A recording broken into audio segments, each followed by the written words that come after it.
Are you going through the work environment and your personal life just day by day, or do you want to leave a lasting legacy? And is that legacy tied to your bank balance, or is that legacy tied to how many people's lives have you touched in a positive way? The importance of family. In today's environment, so many people just tend to forget that at the end of the day, a lot of things that you're doing are really, on behalf of your family, and how do we make sure that we don't forget that? Welcome to the Secrets of Success podcast. I'm your host, Dr. Ken Keis. Well, this week we have a bank executive, which we've never had before on the show, who is responsible for business over $1.5 billion that he has done over his lifetime in his deals. Now, his beginning or his growing up was not even close to that, and I'm not going to disclose that until we sort of get into the show and you can hear his story and say, wow, where did he come from to be able to get in this position? However, we discuss this importance that a lot of times we're losing our humanity, meaning we're into social media, we're into connection, there's this sort of, I'll call it movie-driven greed format, and he's really trying to develop organizations that are opposite, that are values-driven, who are focused on others, focused on service, focused on humility.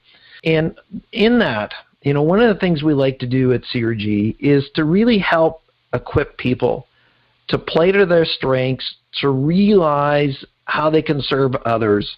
And there's no better way to be able to energize yourself than to know what your values are and then to design a life that is playing to your strengths. And so we have our brand new e-course, What Do You Really Value?, which uses our values preference indicator. And it links back to what our guest, Andrew Samuel, is talking about. And he's also author of the book, Our American Dream, Cultivating a Life of Success, Joy, and Purpose. So think about that e-course and how it can serve you and to serve others and how it can transform you. I mean, one of our goals is that we want to continue to develop our self-awareness, our consciousness, so that we can make intentional decisions that move us in the direction that we want to go, not the opposite. Thank you as always for listening. Please pass it on, share it. Leave a positive comment on whatever platform you are listening on. Thank you for listening to Secrets of Success. Here's our guest, Andrew Samuel. Welcome to the Secrets of Success podcast. I'm your host, Dr. Ken Keis. Well, today's guest is unique because we haven't had a bank executive, in fact, somebody who founded a bank, on the show before, but we'll get into those details in a moment. But he also wants to talk to us today about his new book, Our American Dream, or if you're not from America, you're Canadian, you're UK, your global dream, Cultivating a Life of Success, Joy, and Purpose. Welcome to the show, Andrew Samuel. Andrew, thanks for being on the show. You're welcome, Ken. It's nice to be with everyone. Well, Andrew, you have an extremely unique story, and I think people will want to hear that. Before I get into your background, because I think where you come from in your story that you have in your bio about what you lived in when you first were younger, that'll be very curious. So we're going to leave that as a curiosity piece. But sure. before we get into that, how does somebody start a bank? Nobody can go around the street and all of a sudden say, well, I'm just starting a bank. How does this happen and for what purpose? So First of all, what is LINKBANK anyways? Yeah, so LINKBANK is a commercial bank headquartered in Harrisburg, Pennsylvania, the USA. And we are a commercial bank that caters to business clients primarily. And the way we went putting this together, I've been involved in probably about a dozen banks. I've started banks, I've merged banks, I've grown banks and sold banks, done mergers of equals, etc. And it's all about relationships, and we have a group of investors and employees, and we've always stuck together. And, when we put LINKBANK together, we had three primary reasons why we were doing it. One was to develop the next generation of leaders in banking. We felt there weren't enough young bankers being developed for future leadership roles. And so 90% of our employees are under 40 at LINKBANK, so we're really pouring into the next generation. Second thing was to build a bank that contributes to the betterment of our community. And so a percentage of our profits actually goes back into the community in the form of contributions to the Link Foundation, which identifies the most important needs in our community and allocates funds and human resources to that. And the third component was to develop the next generation of transformational technology to serve community banks. What people forget is that community banks are really the drivers of our economy, because they lend to small businesses who in turn are the ones who create jobs which drive the economy, And so we believe that community banking is critical to the success of our national and global economy, and we want to make sure that we have technology that we can provide to community banks that can use them to benefit their communities. But those were the three reasons we really created the company. Those were clearly a purpose behind those three things.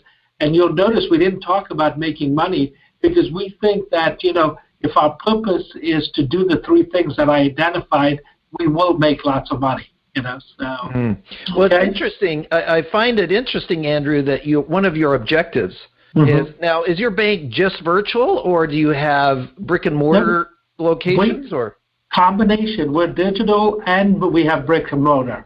Okay, so when we think about that, how is it that a bank gets created for the purpose of developing leadership within the banking world? So help us sort of bridge that, because this show is about leadership in some form or another. Right.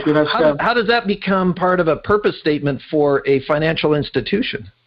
Absolutely. The banks, as I said earlier, I've been involved with about a dozen banks in leadership capacity, and a lot of those banks had a very common mission statement, and that mission statement was and is today at LINKBANK is to positively impact people's lives. We believe that if we impact people positively, the bank is going to be very profitable and grow successfully, But that means to impact people's lives positively, you've got to have certain values that differentiate you from the average bank. Values of integrity, honesty, doing the right thing, a fun place to be, energetic, passionate, committed employees that have a purpose beyond just making money. And so, I felt like after 36 years in the business, when I started looking around to see who are the next generation of leaders who believe in those values, there were fewer and fewer. And so I went to our investor group as well as our employee group and just said, listen, I'm happy to do another bank, but it's got to have these three fundamental things driving it. And one of those was the next generation of leaders, because I said to them, look, we know how to make money in banking, but if that's all we're doing, I'm not interested in that. But if we're helping develop the next generation of leaders run community banks, the next generation of transformational technology to help community banks, then I'm interested in doing that and at the same time making money for our shareholders at LINKBANK. So we went about, we raised capital from people that we know, friends and family. We put the capital together. We found a small bank, and we acquired that bank and redid the policies, procedures, and got regulatory approval from the Federal Reserve and the State Department of Banking and the FDIC to open that bank here with 3 branches in the northeast part of U.S. Cool. Well, if we think about it, Andrew, and I will mention this, and because this is my podcast, I can actually name names. But it's a rarity. If we go back to 2008, some of the value systems that drove, Fannie Mae, Freddie Mac, and just the disaster, that certainly wasn't embracing the values you're trying to teach here. Absolutely. And, because it's not just banking, but frankly, one of the things, Ken, is the companies, the banks that I've been associated with, doesn't matter how small or how large, it was always, we grow the company to a point where we ultimately take it public and list it on, the NASDAQ global market, et cetera. And what I've found is more and more people are like, well, we need leaders that have convictions and values in our business community, even with public companies, So my mantra has always been to say, listen, you can be a public company, do things, have greater purpose, and still take care of your shareholders, And so that's kind of what we try to do here at LINKBANK. One other name that I'll mention, Andrew, is we were clients of HSBC for 25 years, and they sent us a letter and said, oh, by the way, you're not big enough to continue to be a client. So we are canceling a 25-year account with us, and they also never had any managers, anybody we could talk to. We went to a call center to deal with any of our banking, no relationships whatsoever. So don't get me on to this whole thing. And part of that happened after their little episode or incident in the UK where they were fined $1 billion for their misappropriation and incorrect use of funds. So that being said, I want to back up, Andrew. So thank you for that, and really trying to bring sort of values where you honor people, where you're developing leaders within the context. And that's an important for us is when you think about this industry, and I want to apply this to everybody listening. Right. Do you sometimes not have an uphill battle because this is so counterculture? I mean, you see the movies, The Wolf of Wall Street, you see all these people sort of embracing this sort of pathetic, corrupt mindset. What keeps you going to drive and develop something like this that has some honor with it and some credibility with it, and also has some core values of where the client, the member, is as important as, quote unquote, my money? Yeah, no, it's a great question, because we are just inundated with all this stuff, from any time we turn around, the media, et cetera. But the reality is it's very refreshing, and I'll be honest with you, so many of our clients, when you sit down and talk to them about what you're doing and why, they just feel it's like a breath of fresh air, and they're attracted to it. They want to be part of it, and they want to help you in any way they can, And, I've never had anybody say, my gosh, I just can't stand your values. I don't agree with them, and therefore I really don't want anything to do with you guys. It's always been the opposite. They're like, it's so refreshing.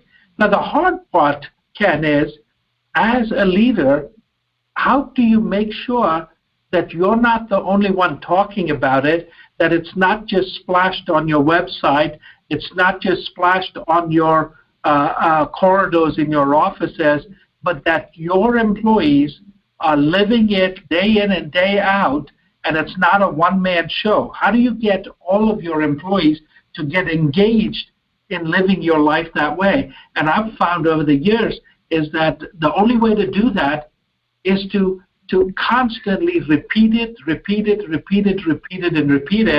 until it becomes a core part of your DNA, And so we spend a lot of time talking about our values all the time, For example, all of our employees, once a month, the CEO to the janitor has to get together once a month, and we have a meeting where we talk about our values, because, for example, we'll take one of our key principles, let's say honesty. What does honesty mean in today's world?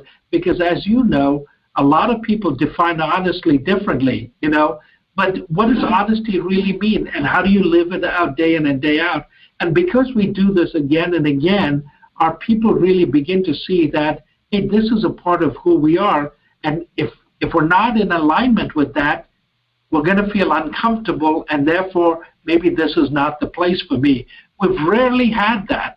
In fact, we have more employees that are attracted to it and want to be part of it, to a point where we really don't use outside recruiters to hire people. It's all been, word of mouth and relationships, etc. Well, that's great. One of the things that you really are outlining, Andrew, is that company culture, organizational culture, does not happen by accident. It needs to be like fitness. I need to go to the gym every week, because if I work out once this year, it's not going to sustain itself. Right. So it has to be very intentional from you down. Now, are you still the CEO of the bank? Yes, I am. So when you said meet with the CEO, that is meet with you. Yes, that's right. Yes. Just clarifying, Andrew, as part of it for those that are for listening. So that's right. So I appreciate that. Now, I know that in your bio it talks about that your deals have aggregated to beyond $1.5 billion. So congratulations on all that effort and work. So we are maybe not speaking to an individual who is a billionaire, but somebody who has managed over $1 billion. But I want to digress because, Andrew, you didn't start out this way. No.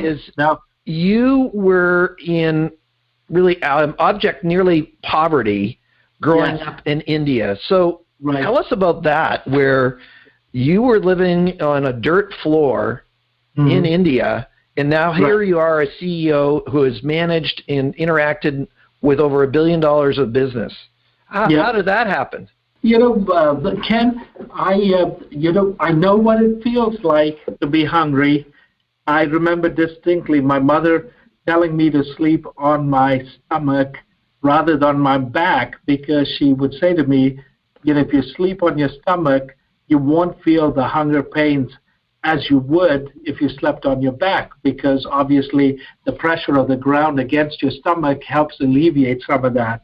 But so I know what it's like to be hungry. I was actually born in India, and my early years, my uncles, aunts, and my parents all lived together in a 14 by 14 room.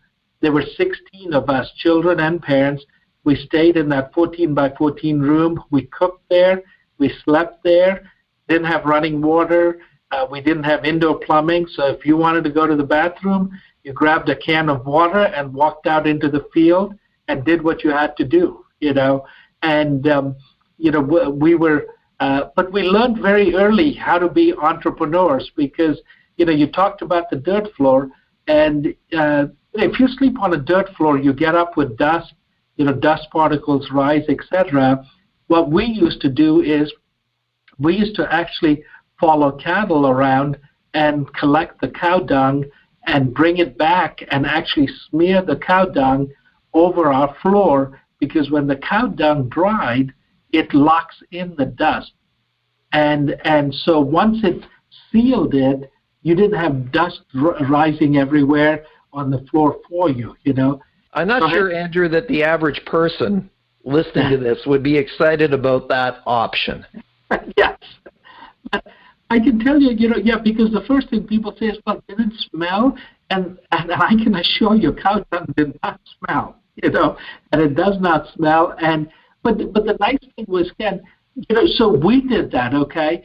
And so a lot of the families that were around us also wanted the cow dung to smear their floor so that to seal the dirt. And so we would actually collect cow dung and then turn around and sell it to other families as a way of making money. So that spirit of entrepreneurialism and creativity was alive at a very young age for me.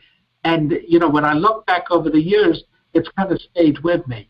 But anyhow, that's where I was raised, But my dad was a military guy, and he was fortunate that he was recruited by accident, actually, to Zambia, Africa. And so he took a job there and relocated his family from India to Africa. And I spent about 11 years there. And when I was a 17-year-old I came as a 17-year-old freshman to a small Christian college here in Pennsylvania, USA. And they were kind enough to offer me financial aid and say, listen, get yourself here and we'll get you educated. So I got here and they educated me, and then I moved into the business field, and I've been fortunate that I've been involved with about a dozen banks and had a very rewarding and fulfilling career. Wow. Now, Andrew, how does one go from Zambia to the U.S.? Like, how did that even come about, that you knew that there was a college that was there? Yeah. I mean, I have friends who grew up there. It's not just an easy jump to go from Africa to North America. So what's behind the story of that? Yeah, so the church that I attended, we had a family that attended with us. They were our neighbors in Zambia, and he had at one time taught chemistry at this college. And so he was the one who said, hey, you should really look at going to school there. And for some reason, I was intrigued by it. I was intrigued by the idea of coming to the U.S., and that's kind of what started that process. Wow. So it was a connection. Yes. And then when you think about resources to come to the U.S., first of all, to get there, and the college says, we'll cover you. Right. How did you come up with the resources to even sort of launch yourself and or the courage? So let's talk about resources first and mindset second. Yeah. So, so I grew up with this mindset that, that I had a responsibility not just to myself, but to my immediate family, my extended family. So I knew at a young age that I needed to make something out of myself in order to take care of this extended family. So when people talked about the opportunities in the United States, and they talked about the United States as the land of opportunity, and so when my neighbor started talking about it, it immediately felt like this is where it might make sense to do that. What did help was that there was also a family friend that had actually come to Messiah College just before I did, about 2 years before I did. So we kind of knew this college was there, but the clincher was, when they said that they would help me financially, they said, get yourself over here, and once you get here, between scholarships and work study and opportunities, we'll help you fund your education on your own, which was important because without that, I wouldn't have been able to get here. So once I got here, I kind of knew I wanted to be here, and then once I focused on the education, I knew that was the fundamental, and then things kind of took off from there. But I want to digress here a little bit because the book is called Our American Dream, and the reason I say that is if you are born in the United States, you are truly blessed because you are starting with a silver platter, with an opportunity to do whatever you want with your life. Because, when you look at it internationally, not every country or every continent can you just get up and say you want to do this and pursue it. Because in some countries, you've got to have the right last name, you've got to have the right pedigree, you have to have the right connections, etc. But in the United States, one of the beauty is that you can have an idea, you can have the desire, and you can pursue it and be successful at it, and you're not going to be held back because you don't have the right last name or the right pedigree. It's a land of opportunity. Now, Andrew, that's a good point. It was interesting. It was just recently, last week, we're having a discussion with somebody else that they didn't believe that was true.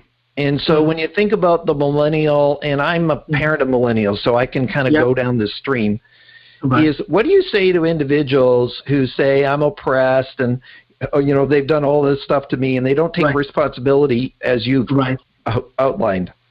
Right. Yeah, no, and I'm a parent of millennials too, and that's what, I spoke to a group of entrepreneurs, young entrepreneurs this past week, and that's why I said to them, listen, the traditional model is you get out of high school, you go to college, etc. It doesn't have to be that way in the United States. You can use your creativity, etc. But what you need and what's really important is the traits of having a boldness, a risk-taking attitude, a willingness to be persistent, a willingness to apply yourself, a willingness to be willing to serve, and all of those traits kind of drive you. When I think about my college days, it isn't I didn't develop leadership skills in classroom environments. I learned it with relationships. I learned it with projects. I learned it with volunteering on behalf of the college. And all of those traits are the ones that I use as a leader today, because nobody has a class on boldness, and taking risks. Nobody has a class on persistence, but those are the traits that really make you successful in any field. And if you look around, those are the people that are successful who have those traits, and those traits are outlined in my book, The American Dream.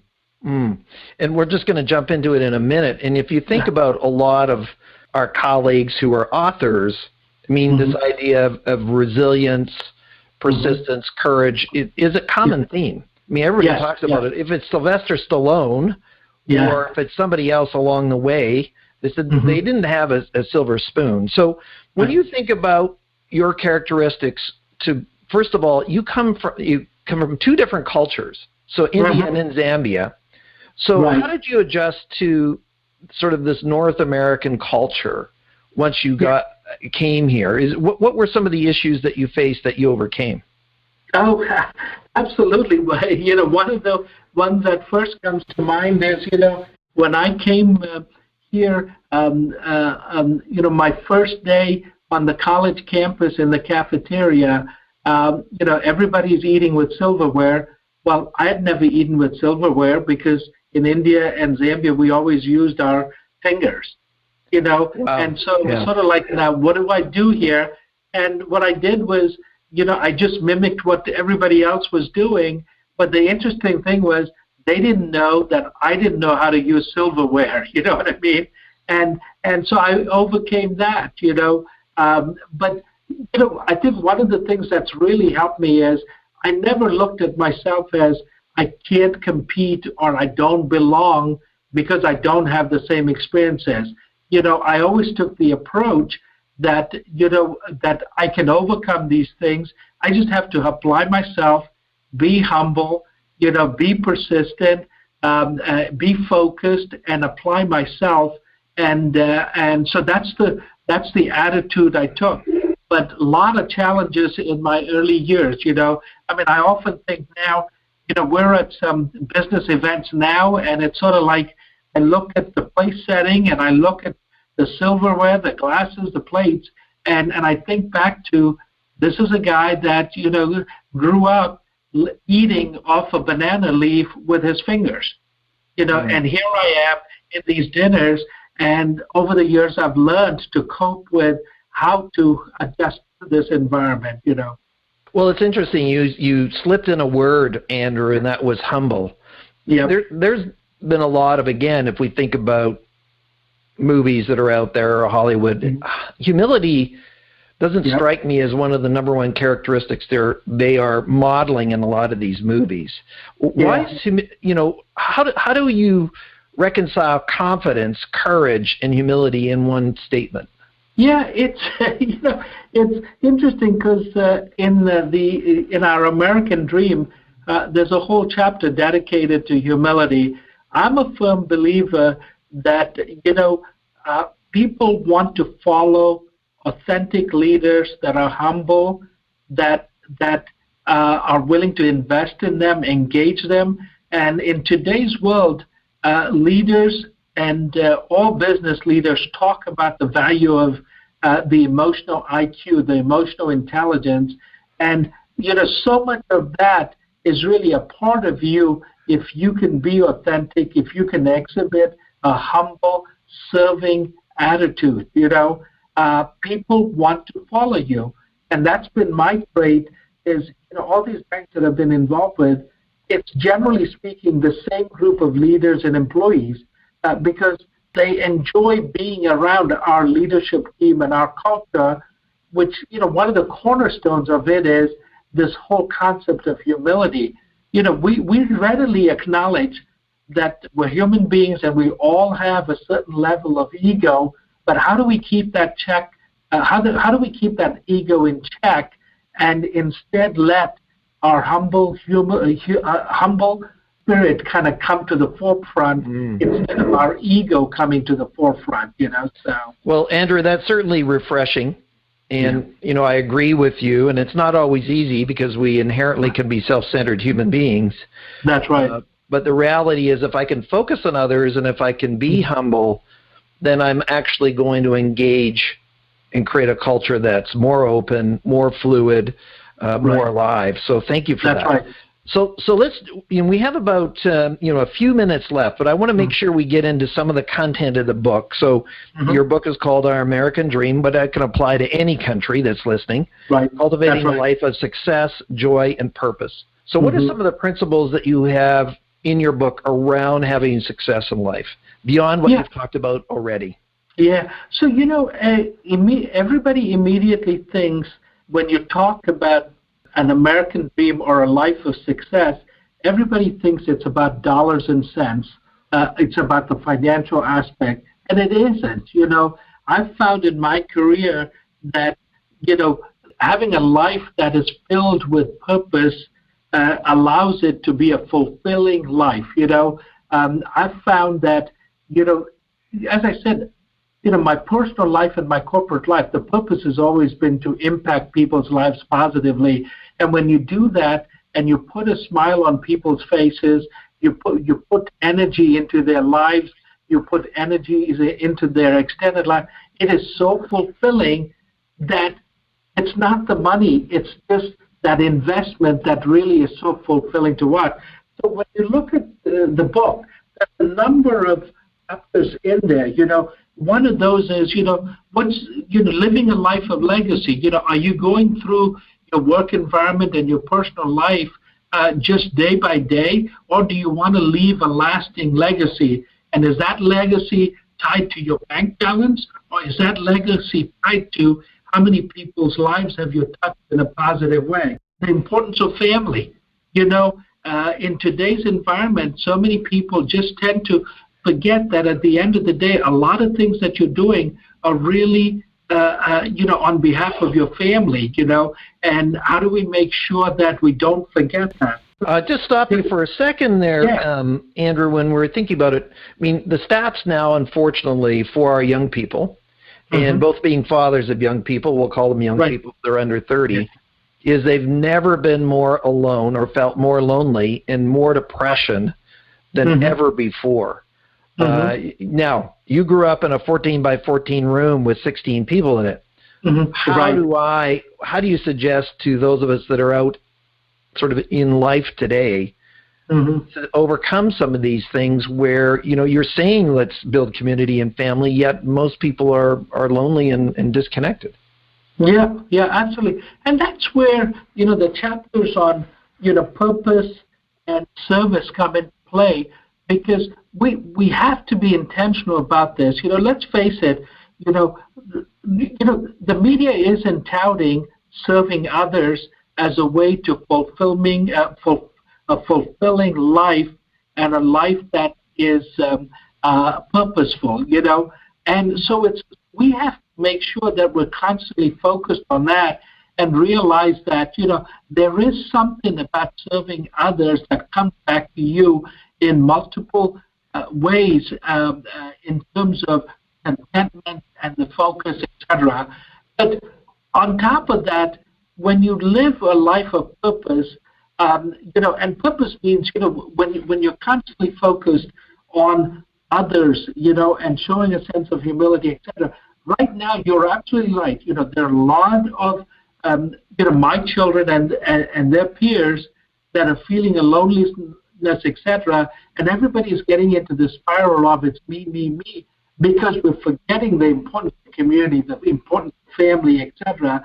So I'll give you one example. Part of the reason is that we're all kind of glued to our handheld device. We're playing games on it. We're constantly looking at the news, etc. And in my book, I talked about where that has had such a negative impact And so we need to find a discipline on how to deal with that. And I talk about this concept of, for example, I love sports, but I dedicate about half an hour a day to my handheld device to look at sports news and stories. And that's all I limit it to.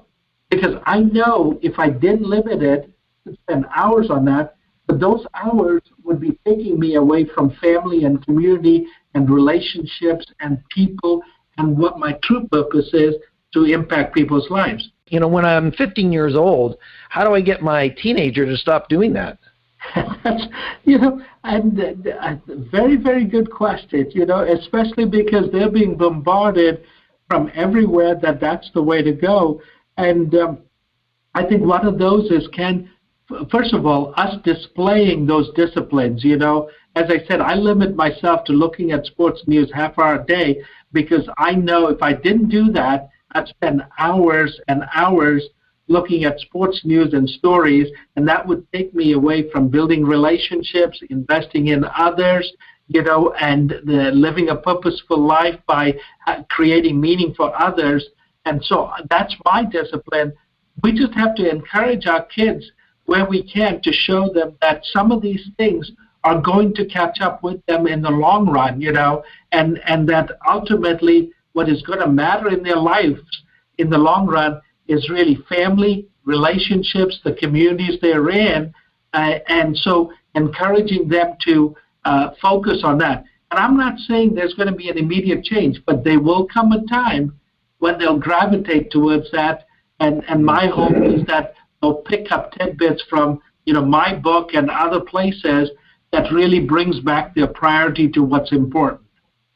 Well, it's interesting. The research shows, Andrew, that the more time I spend on my device, especially as a young person, the more depressed the lower I get. So as we know this research is out there, at least as leaders, parents, individuals that are mentoring others, and hey, I can get addicted to it too. That's why it's the dopamine rush, right? It's right up there with cocaine and sugar. So, so we know that's there. Now, thank you for that, Andrew. Now, we only have a few minutes left, so before I kind of get into the last segment of this show, how do they find out about you and about your bank and also about your book, and where can they get it? Sure. So the book is out on Amazon, so you can go on Amazon and get it. You can get an electronic version or a hard copy by going to Amazon. And then I am on LinkedIn and Facebook and Instagram, so you can follow me there. But the best place to start is to just go on Amazon and get an electronic version and kind of start from there, okay? So for those of you listening, the name of the book again is Our American Dream, Cultivating a Life of Success, Joy, and Purpose. And it's Andrew Samuel, so as it sounds. And LINKBANK is LINK, so it's not LinkedIn Bank, it's LINKBANK.com. So that's another possibility for individuals to be able to connect with you and learn about what you're doing there. So when we're wrapping up sort of the last part of our show, Andrew, what would be, outside of what you've shared already, what are some sort of final thoughts of wisdom, insights of what, as a listener, I need to consider, or not necessarily need, but could consider, to have more joy and have more peace and have more success in my life? Yeah, I think the one thing I'd want to leave everybody with, just try focusing on serving others. Try focusing on impacting people's lives positively, and you'll be amazed at the energy and the fulfillment and the feeling of contribution that it gives to you. And just give it a chance. Our society is asking us to focus on ourselves, but just try serving and focusing on others, and it's amazing what the impact will be, but what you get back in terms of joy and fulfillment. Well, Andrew, thank you for taking the time and hanging out with us today. Sure. Absolutely, Ken. Listeners, you've been listening to Andrew Samuel, author of Our American Dream, Cultivating a Life of Success, Joy, and Purpose. And my encouragement, as we wrap up this episode, is where can you give? Where can you get outside of yourself? All the research is clear is your endorphins in your system increase on the positive note when you give to other people. There was a saying, it's better to give than to receive. Well, there's actual science behind that. So take Andrew's thoughts and apply that in your life so that you can make a difference and have a legacy. If you like what we're doing, please share, pass it on, let other people know. Thank you for listening to Secrets of Success podcast. I'm your host, Dr. Ken Keis. Thanks for exploring the secrets of success with us. If you want to keep the momentum going, log on to crgleader.com. Scroll to the bottom and sign up for our inspirational emails. You can also take your success to the next level by following us on Facebook and Twitter and connecting with Ken on LinkedIn. We hope you have a great week and look forward to you joining us next time for the Secrets of Success podcast with Dr. Ken Keis.